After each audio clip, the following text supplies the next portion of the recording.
अस्सलाम वालेकुम वरहमतुल्लाहि वबरकातुहू। दोस्तों उम्मीद आहे त अमी ख़ैर आफ़ियत सां हूंदो।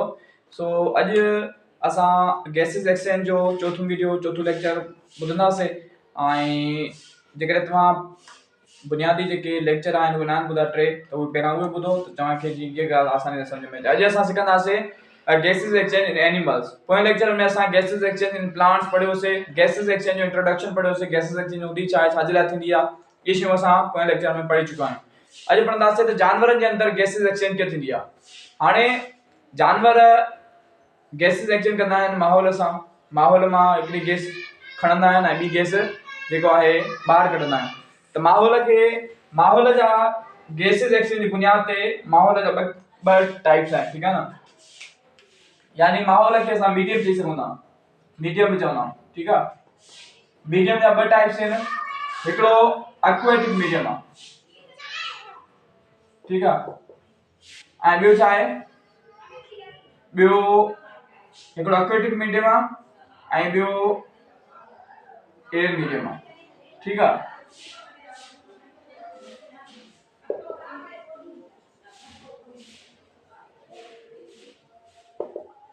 ठीक है। हाँ, एक्वेटिक मीडियम छा है, एक्वेटिक मीडियम यानी पानी वारो मीडियम, ठीक है। कुछ जानवर अहिड़ा हूंदा आहिनि जेके पानी जे अंदरि रहंदा आहिनि त उहे पाणीअ जे अंदरि गैसिस एक्सचेंज कंदा आहिनि, ठीक है। ऐं पानी जे अंदरि जेका ऑक्सीजन हूंदी आहे उहा 5% हूंदी आहे, छो त गैसिस एक्सचेंज छाजो थींदी आहे, कार्बन डाइऑक्साइड ऐं ऑक्सीजन जे विच में थींदा गैसिस एक्सचेंज।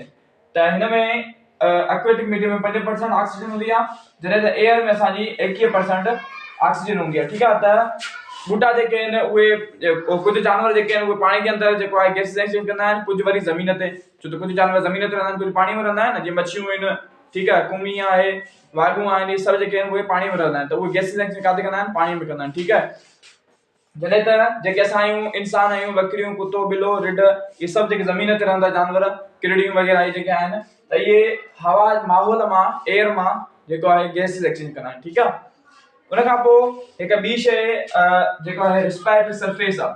असां जेको मिसाल तौरु जीअं बूटनि जे अंदरि असां पढ़ियोसीं त हिकिड़ा सोराख हूंदा आहिनि जंहिंखे छा चइबो आहे, स्टोमेटा, ठीकु आहे।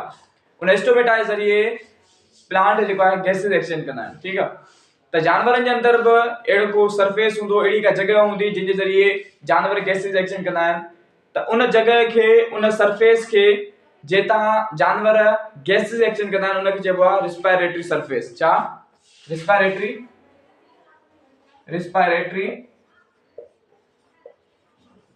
सरफेस, ठीकु आहे।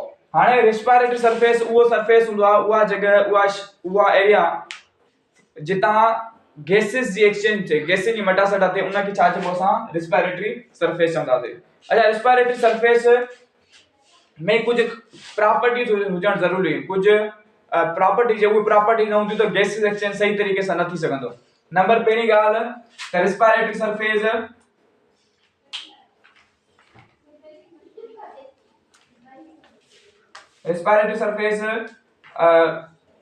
परमिएबल हुजणु खपे, ठीक है। परमिएबल मतलब यानी अहिड़ो हुजणु खपे त उन मां शयूं गुज़री सघनि, छो त जेकॾहिं शयूं गुज़री न सघंदी, परमिएबल न हूंदो त ऑक्सीजन ऐं कार्बन डाइऑक्साइड जी एक्सचेंज न थी सघंदी, ठीकु आहे।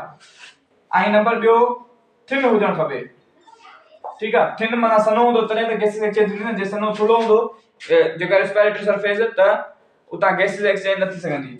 नंबर टी ॻाल्हि त लार्ज सरफेस एरिया हुजे, लार्ज सरफेस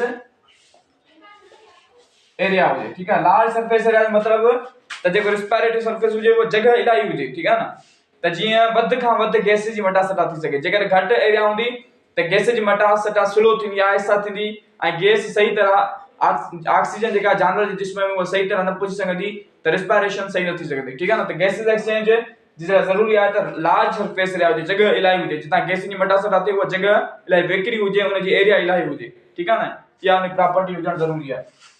ऐं चौथी ॻाल्हि इहा रिस्पायरेटरी सरफेस थिन हुजे, लार्ज सरफेस एरिया हुजे ऐं परमिएबल हुजे। ऐं चौथी ॻाल्हि इहा त उन में जेको असांजो रिस्पायरेटरी सरफेस हुजे उनखे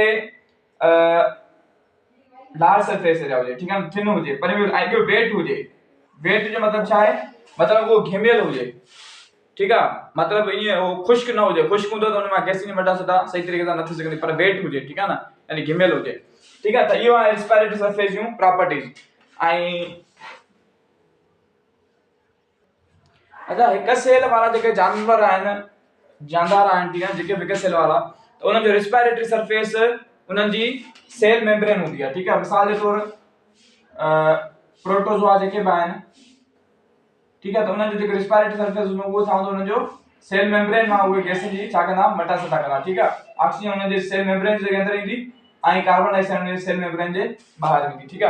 हाणे सेल इहे शयूं तव्हां जेको आहे 9th क्लास अंदर पढ़ी आया हूंदा, त सेल छा आहे, सेल जेको आहे कीअं ठहंदो आहे, कीअं हूंदो आहे, सेल जी स्ट्रक्चर छा हूंदी आहे, उनमें कहिड़ी कहिड़ी शयूं हूंदियूं, ठीक आहे। तो बहरहाल सेल जो जेको चौधारी भेड़ पढ़दो हूंदो उनखे चइबो आहे सेल मेम्ब्रेन, ठीक है। तो सेल मेम्ब्रेन जे ज़रिए जेके हिक सेल वारा जानदार आहिनि न, जानदारनि जा ॿ क़िस्म हूंदा आहिनि, हिकिड़ा उहे जानदार हूंदा आहिनि जेके हिक सेल जा ठहियल हूंदा आहिनि, हिकिड़ा उहे जानदार हूंदा आहिनि जेके घणनि सेल जा ठहियल हूंदा आहिनि, ठीक है। घणनि सेल जा जीअं असां आहियूं, ठीक है, जेके शयूं नज़र अचनि थियूं न असांखे, जानवर नज़र अचनि था, उहे घणनि सेलनि वारा आहिनि। पर हिक सेल वारा जानवर उहे हूंदा आहिनि जेके अखि सां नज़र न ईंदा आहिनि, पर माहौल में मौजूद हूंदा आहिनि, सना हूंदा आहिनि, जीअं बैक्टीरिया आहे, ठीक है, एमोबा आहे, प्रामेशियम आहे, ठीक आहे, युगलिन आहे, त इहे सभु छा आहिनि असांजा यूनिसेल्युलर आहिनि, असां अखि सां नज़र न ईंदा आहिनि। इन जानवरनि जो जेको गैसिस एक्सचेंज आहे उहो छाजे ज़रिए थींदो आहे, सेल मेम्ब्रेन जे ज़रिए, ठीक आहे। ऐं जेको इंसान जो सेल जेको यानी रेस्पिरेटरी सरफेस आहे, ठीक आहे, उहो छा आहे, उहो असांजे फिफड़नि जे अंदरि हिकिड़ियूं नंढियूं ॻोथरियूं हूंदियूं जेके एल्विला चइबो आहे, जेके फूकड़े वांगुरु हूंदियूं नंढियूं नंढियूं, ठीक है, माइक्रोस्कोपिक हूंदियूं, तमामु नंढियूं हूंदियूं, पर पूरे फिफड़ में उहे फैलियल हूंदियूं, ठीक आहे।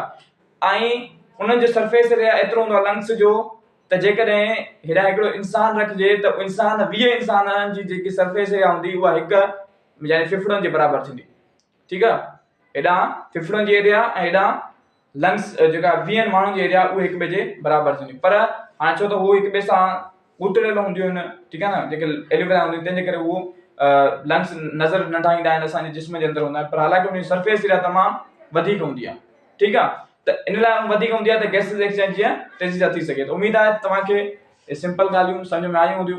जेकॾहिं का ॻाल्हि सम्झ में न आई आहे त तव्हां कमेंट में सवाल करे सघो था। जेकॾहिं चैनल ते नया आहियो त चैनल खे सब्सक्राइब कयो ऐं वीडियो जेकॾहिं पसंदि अचे त उनखे लाइक कयो, कमेंट कयो।